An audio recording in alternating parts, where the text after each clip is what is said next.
নজর রাখবো এই মুহূর্তে বাংলার খবরের দিকে। বাংলায় স্বস্তির বৃষ্টি নামলেও গরম থেকে কিন্তু এখনো পর্যন্ত রেহাই নেই। যে গরমে এক প্রকার ওষ্ঠাগত প্রাণ বঙ্গবাসীর, এবং সেখানে দেখা গেছে যে এই অত্যন্ত গরমের কারণে একটি ঘোড়া মাঝ রাস্তায় লুটিয়ে পড়েছে।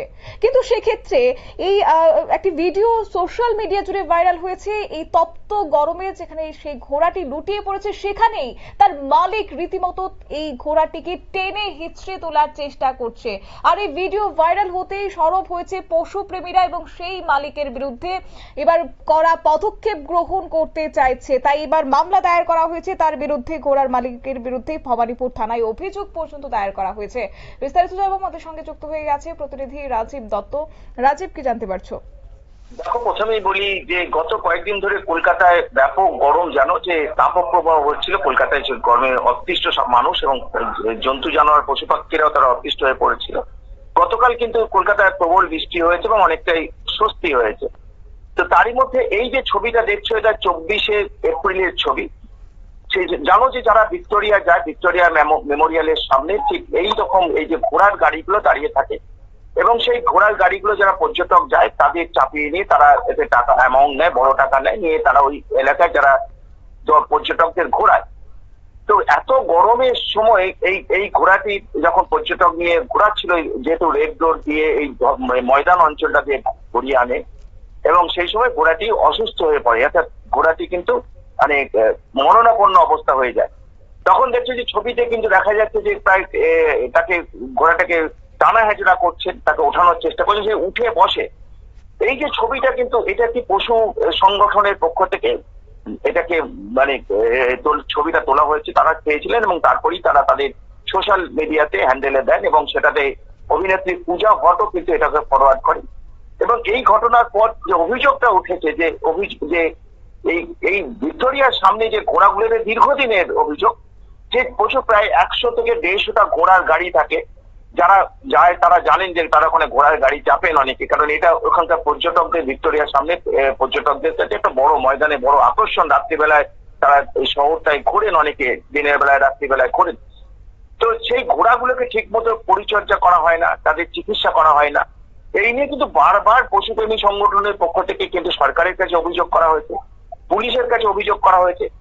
কিন্তু সরকার তরফ থেকে আগেও অভিযোগ, সরকার থেকে পশুপালন দপ্তর থেকে তারা ব্যবস্থাও নিয়েছিলেন। তারা ওখানকার ঘোড়া মালিকদের নির্দেশ দিয়েছিলেন যে তারা যেন ঘোড়াগুলোকে ঠিকঠাক পরিচর্যা করে, ঘোড়াগুলোকে ঠিক সময়ে খেতে দেয়, এবং এগুলো তাদের স্বাভাবিক। তারা এগুলো যদি না করেন ঘোড়াগুলো মানে রুগ্ন হয়ে যায়। কারণ এই ঘোড়াগুলো দেখবে যে হাট জিপ যে অবস্থা, কিন্তু তারা অত্যন্ত প্রচুর টাকা নেন।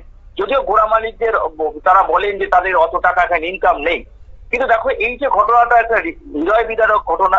যেভাবে রাস্তার মধ্যে পর্যটক নিয়েছে, মানে এতটাই ক্লান্ত হয়ে গিয়েছে, কারণ অত্যন্ত গরম, সেভাবে তারা খাবার পায় না, জল পায় না, তাদের সারাদিন খাটানো হয়, এবং তাতে কিন্তু এটা কিন্তু মানে যার ফলে সে অসুস্থ হয়ে পড়েছে। এবং এই অভিযোগটা কিন্তু পশুপালন বিভিন্ন পশুপ্রেমী সংগঠনের পক্ষ থেকেও কিন্তু বারবার এটা সরকারের কাছে করা হয়েছে। কিন্তু যখন আবার অভিযোগ হয় তখন ব্যবস্থা হয়, তারপরে কিন্তু আবার স্বাভাবিক হয়ে যায়।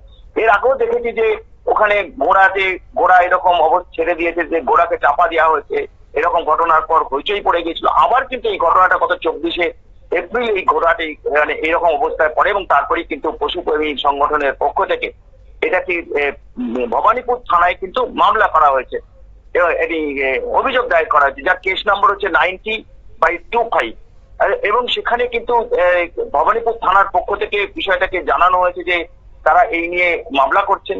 ভারতীয় ন্যায় সংহিতা আইন এবং পশু বিরোধী আইন, অর্থাৎ পশু নির্যাতন বিরোধী আইন, সেই আইনে কিন্তু মামলা করা হয়েছে, এবং যিনি এই ঘোড়ার মালিক তার বিরুদ্ধে কঠোর ব্যবস্থা নেওয়া হবে। এবং সত্যিই খুব দেখো, এইগুলোকে ঘোড়াগুলো যারা সারাদিন ধরে এখানে খাটানো হয়, সারাদিন ধরে তারা রাস্তায় ঘোরে, তাদের পর্যাপ্ত জল দেওয়া হয় না, তাদের খাবার দেওয়া হয় না, এবং হাট চিটচিটে অবস্থা। অথচ সেই রকম অবস্থা পর্যটকদের নিয়ে তারা ঘোরেন, অথচ তারা মনে বলছেন তারা প্রচুর ওখানে ঘোড়ার গাড়ি আছে, তারা চলে বলেই তো ব্যবসা চলে বলেই তো আসেন তারা। তাহলে 100-150 ঘোড়ার গাড়ি ওখানে কেন থাকবে? কারণ এটা তাদের আপত্তিও করা হয় না, সরকার থেকে তাদের অনুমতিও দেওয়া হয়। যেহেতু ভিক্টোরিয়ার সামনে দাঁড়ায় পর্যটক, দেশি বিদেশি পর্যটকরা আসেন, তারা ঘোড়ার গাড়ি চেপে ময়দানে ঘুরে বেড়ায়। কিন্তু সেই ঘোড়াগুলোকে যদি এইভাবে নির্মম ভাবে তাদের একটা অত্যাচার, এটা তো একটা অত্যাচার, যে যার ফলে ঘোড়াগুলো অসুস্থ হয়ে পড়ে, এত গরমে অসুস্থ হয়ে পড়েছে। এবং দেখছে যে কি একটা একটা হৃদয় বিদারক একটা ঘটনা, যে একটা ঘোড়াটা শুয়ে পড়েছে যখন পর্যটকদের নিয়ে যখন যাচ্ছে তখন শুয়ে পড়েছে ক্লান্তিতে, এবং তারপরে তাকে দড়ি ধরে টানাটানি করা হচ্ছে। অর্থাৎ এই ঘটনা কিন্তু ভিডিওটা ভাইরাল হওয়ার পরই নড়ে চড়ে বসেছে পুলিশ, এবং পুলিশের তরফ থেকে বলা হয়েছে, আশ্বস্ত করা হয়েছে যাতে ওখানে যারা ঘোড়া গাড়ি রয়েছেন তাদের প্রত্যেককেই কিন্তু নির্দেশ দেওয়া হয়েছে পুলিশের তরফ থেকে। ইতিমধ্যে ওখানে পুলিশের লোকেরা গেছেন এবং তারা বলেছেন যে যারা ঘোড়া গাড়ি চালান এখানে, যারা পর্যটকদের জন্য আসেন ঘোড়ার গাড়ি নিয়ে, তারা যেন ঘোড়াগুলোকে যত্ন করেন, এইভাবে নির্মম ভাবে অত্যাচার যেন না করেন। যদি করা হয় তাহলে কিন্তু কঠোর ব্যবস্থা নেওয়া হবে। এবং যিনি যার এই ঘোড়াটি যার, তার বিরুদ্ধে কিন্তু ইতিমধ্যেই পুলিশ অভিযোগ নিয়েছে এবং তার বিরুদ্ধে কঠোর ব্যবস্থা নেওয়া হবে বলে ভবানীপুর থানার পক্ষ থেকে বলা হয়েছে। শতাব্দী। রাজীব, এই যে কলকাতার মাটিতে এই ঐতিহ্য কিংবা নস্টালজিয়া উপভোগ করতে সেখানে ঘোড়ার গাড়ি চড়া বা সেখানে বা ঘোড়ের নেই এমন শহরপ্রেমী কিন্তু খুব কমই নজরে পড়ে। তাই সেক্ষেত্রে দপ্তরের পক্ষ থেকে কোনো ধরনের ব্যবস্থা গ্রহণ করা হচ্ছে না? কারণ প্রত্যেক বছর আমরা জানি যে শহর কলকাতা মানে একটা তপ্ত গরম সেখানে উদ্ভূত হয়।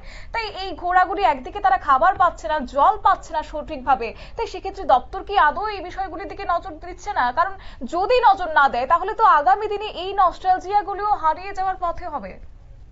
দেখো সত্যি তাই, মানে এটা একটা কলকাতার নস্টালজিয়া, ঐতিহ্য। মানে এটা যদি বলো যে ঘোড়ার গাড়ি, সেটা কিন্তু কলকাতার একটা ঐতিহ্য। সেই ব্রিটিশ আমল থেকে চলে আসছে ঘোড়ার গাড়ি। এবং জানো যে একটা সময় যখন ব্রিটিশ প্রথম কলকাতায় ট্রাম চালু হয়েছিল তখন ঘোড়ায় টানা ট্রাম, আস্তে আস্তে সেগুলো ঘোড়ার গাড়িতে, এবং ঘোড়ার গাড়ি এগুলো কিন্তু মানে ভিক্টোরিয়ার সামনে রাখা হয় এবং সরকারি অনুমতি আছে এদের।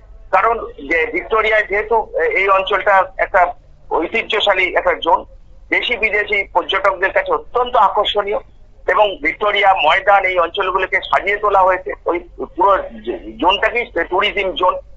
কিন্তু খুব দুর্ভাগ্য, যখন শতাব্দী একটা কথা ঠিক বললে যে খুব দুর্ভাগ্য আমাদের, সরকার কিন্তু যখন ঘটনা ঘটে তখন সরকার কিন্তু নড়ে চড়ে বসে। তখন আমরা সরকারকে দেখতে পাই, তখন পুলিশ ছুটে আসে, পশুপালন দপ্তরের অফিসাররা ছুটে আসেন, তারা অনেক কথা বলেন, ব্যবস্থা নেওয়ার কথা বলেন। কিন্তু যখনই আবার দিনের পর আস্তে আস্তে যখন দিনের পর দিন অতিক্রান্ত হয়ে যায়, তখন আবার যে অবস্থা ছিল সেই অবস্থায় ফিরে যায়। অর্থাৎ এইটাই কিন্তু আমরা দেখে আসছি যে তার জন্য যে কঠোর ব্যবস্থা নেওয়া, যাতে ঘোড়াগুলো, দেখো তাদের তো ইনকাম আছে, তারা প্রচুর টাকা নেন ওখানে, যে এই ময়দানে ঘোরাতে তারা প্রচুর টাকা নেন। তারা যতই মুখে বলুক যে তাদের ইনকাম নেই, তাহলে তারা যাচ্ছেন কেন ওখানে? অর্থাৎ এগুলো তো স্বাভাবিক 100-150 ঘোড়ার গাড়ি থাকে। অর্থাৎ সেই ব্যবস্থাটা আমরা দেখি কয়েকদিন, তারপরেই আবার সেরকম অবস্থা হয়ে যায়। তাই পশুপ্রেমী যারা, তারা চাইছেন যে কঠোর পদক্ষেপ নেওয়া হোক, যাতে এই ধরনের ঘটনা, এই ধরনের দৃশ্য আর না দেখতে হয়। একেবারে রাজীব, ধন্যবাদ তোমাকে। আমাদের সঙ্গে ছিল আমাদের প্রতিনিধি। এবং কলকাতার রাস্তাতে রোদে হাঁসফাঁস করতে করতে এক প্রকার লুটিয়ে পড়েছে এক শীর্ণ ক্লান্ত ঘোড়া, এবং এই ভিডিও ভাইরাল হতে সমাজ মাধ্যমে পশুপ্রেমীরা সরব হয়েছে এবং কলকাতা পুলিশের কাছে এবং পাশাপাশি প্রশাসনের কাছে দাবি রাখছে যেন অতি শীঘ্রই এই বিষয়গুলির দিকে নজর দেওয়া হয়। তাদের খাওয়া খাদ্য এবং তাদের জলের জন্য ব্যবস্থা যেহেতু করা হয়, তাই নিরাপদের জন্য সেই পশুগুলিকে রাখা হয়, এই দাবিটাই এখন পশুপ্রেমীদের। নিয়ে নিচ্ছে ছোট্ট একটি বিজ্ঞাপন বিরতি, সঙ্গে থাকুন।